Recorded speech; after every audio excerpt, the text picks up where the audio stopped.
এক গ্রামে হরিদাস নামে এক ধনী ব্যক্তি বাস করত। সে ছিল খুবই অলস আর সবসময় অন্যদের দিয়ে কাজ করিয়ে নিত, নিজে কিছুই করত না।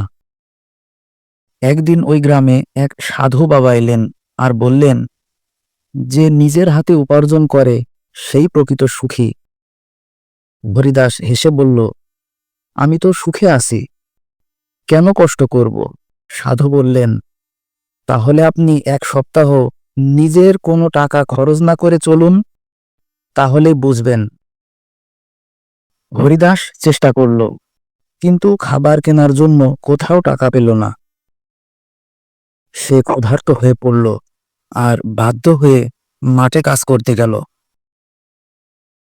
তারপর সে প্রথমবার তার নিজের উপার্জনের টাকায় খাবার কিনল।